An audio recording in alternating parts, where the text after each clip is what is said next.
सभी साथियों को राम राम। भाई आप सभी का स्वागत है आपके अपने YouTube channel HSSC think tank पर। तो बहुत दिन हो गए साथियों वीडियो अपलोड किए, तो आज की जो वीडियो हमारी होने वाली है वो होगी कि आने वाला CET एग्ज़ाम के लिए आपको किस तरीके से तैयारी करनी चाहिए, किन बुक्स को आपको पढ़ना चाहिए ताकि आप CET में एक अच्छी रैंक ले पाओ। क्योंकि आपको पता है भाई प्री में आपके नंबर जो मार्क्स आएंगे उसके आधार पे ही आप 10 गुना की लिस्ट जो है शॉर्ट लिस्ट होगी। अगर आपको बढ़िया वैकेंसी के 10 गुना में आना है तो आपको कहीं ना कहीं एक अच्छी रैंक लेके आनी पड़ेगी। तो आपको पता है भाई जो पहले सिलेबस आया था CET में उसके अकॉर्डिंग ही मैं आपको बताऊंगा कि आपको यानी किस पोर्शन पर कितना फोकस करना चाहिए, कहाँ से आपको पढ़नी चाहिए। बात करते हैं हरियाणा जीके की साथियों। हरियाणा जीके में क्या है, आपको कोई सी भी बुक उठा लेनी है। बुक सारी अच्छी हैं, कोई भी बुक ख़राब नहीं होती, लगभग डाटा सेम ही होता है। तो हरियाणा जीके के लिए आप कोई भी बुक ले आओ, जैसे एकलव्य है, अच्छा आपकी ट्विटर होगी। उसके बाद क्या आपको प्रीवियस ईयर जो क्वेश्चन होते हैं उनको करना है। उसके लिए मार्केट में आपको बुक भी मिल जाएंगी, KC की है, अपना हरियाणा है। उसमें क्या है, जो पीछे हरियाणा के एग्ज़ाम हुए हैं प्रीवियस ईयर क्वेश्चन आपको देखने को मिलेंगे, आपका कॉन्फिडेंस भी बिल्डअप होगा।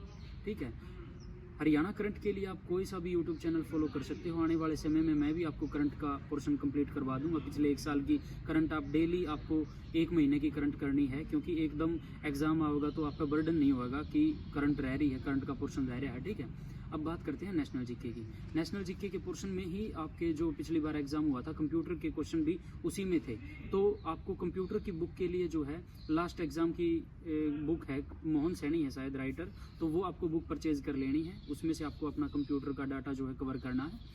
नेशनल जीके के लिए आप जो है थ्योरेटिकल बुक जैसे कोई भी उठा लो, स्पीडी वाली उठा लो, वन लाइनर या लूसेंट उठा लो। उसके बाद आपको घटना चक्कर या पिनैकल की बुक ऑब्जेक्टिव टाइप में आती है, उनको करना है। इससे आपका कॉन्फिडेंस बिल्डअप होगा, आप उसमें से क्वेश्चन कर पाओगे तो आपको ये लगेगा कि मैंने कुछ किया है। ठीक है, इंडिया नेशनल करंट के लिए भी आप कोई भी यूट्यूब चैनल फॉलो कर सकते हो। एग्जाम के टाइम पे स्पीडी बुक ले आना भाई, उसमें से 15 दिन पहला करंट अपनी कवर लेना, लेकिन करंट के पोर्शन को आपको साथ ही साथ लेके चलना है। इससे क्या है, एग्जाम टाइम पे एकदम बर्डन नहीं होगा आप पे और करंट का पोर्शन आपका अच्छे तरीके से हो जाएगा। मैथ के लिए बता दूं साथियों, जो प्रीवियस एग्जाम हुआ था CET का उसमें ज़्यादातर क्वेश्चन अर्थमेटिक के पोर्शन से आए थे।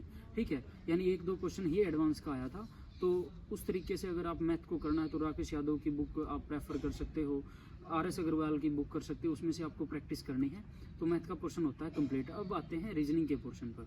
रीजनिंग को साथियों आप हल्के में ले लेते हो। अगर रीजनिंग के पोर्शन में आप 1-2 क्वेश्चन भी गलत करते हो ना, तो कहीं ना कहीं आप यानी हज़ारों स्टूडेंट्स से पीछे चले जाते हो। तो रीजनिंग के पोर्शन में आपका एक भी क्वेश्चन गलत नहीं होना चाहिए।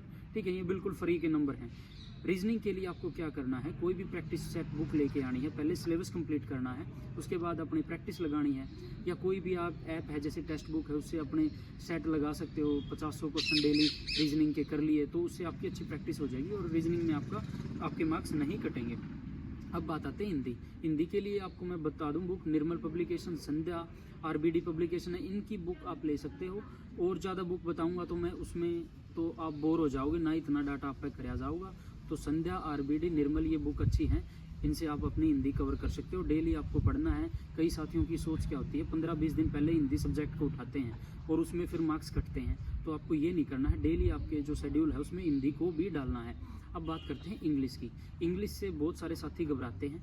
ठीक है, इंग्लिश को हल्के में नहीं लेना भाई। 15 क्वेश्चन अगर किसी वनडे एग्जाम में आपके इंग्लिश से के पोर्शन से आते हैं तो आप उसको छोड़ नहीं सकते। अगर आप छोड़ते हो तो आप ये मान लो कि आप सिलेक्शन जोन से बाहर जा चुके हो।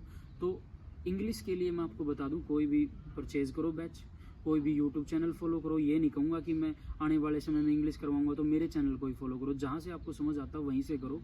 उसके बाद अपने रूल्स अच्छे से क्लियर करके उनको यानी साथ ही साथ एग्जाम्पल करो। ठीक है, तभी तो पता चलेगा ये रूल कहाँ पे इम्प्लीमेंट हुआ है। ठीक है, उसके बाद आपको मैथ की तरह ही इंग्लिश की भी प्रैक्टिस करनी है। ठीक है, तो इस तरीके से अगर आप दोस्तों तैयारी करोगे तो आने वाले CET एग्ज़ाम में आप बहुत अच्छा परफॉर्म कर पाओगे और आपको अच्छी रैंक लेके आनी पड़ेगी भाई। अभी 10 गुना है पोस्ट का।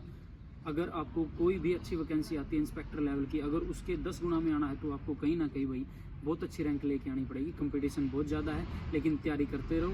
अपना तब तक डेट अनाउंस नहीं होती है भाई एग्ज़ाम की, तो अपना 8-9 घंटे का टाइम पीरियड बना लो भाई शेड्यूल, इतना तो आप पढ़ी इसको। और एग्ज़ाम के टाइम पे जब भाई बिल्कुल पीक होता है, बिल्कुल एग्ज़ाम पास आने वाला है, तो उस टाइम पे आप भाई इसको बढ़ा सकते हो अपने शेड्यूल को। तो इस तरीके से आप अच्छे से जो है परफॉर्म कर पाओगे भाई CET के एग्ज़ाम में। CET का एग्ज़ाम बहुत इंपॉर्टेंट है, क्योंकि इसके बेस पे ही आगे ये डिसाइड करेगा कि आप कौन से एग्ज़ाम में बैठ पाओगे। तो भाई अपनी तैयारी को बिल्कुल अच्छे तरीके से स्टार्ट कर दो। अभी कुछ ही समय में आपका सीईटी का एग्ज़ाम हो जाएगा। जल्द ही अपने यूट्यूब चैनल पर भाई सभी सब्जेक्ट्स को कवर करवाया जाएगा। तो अपने चैनल को भाई सब्सक्राइब कर लो, अपने साथियों के पास शेयर कर दो वीडियो को और लाइक कर दो। तो आज की वीडियो में इतना ही भाई, मिलते हैं एक नई वीडियो के साथ दोबारा फिर से। तब तक के लिए सभी साथियों को राम राम।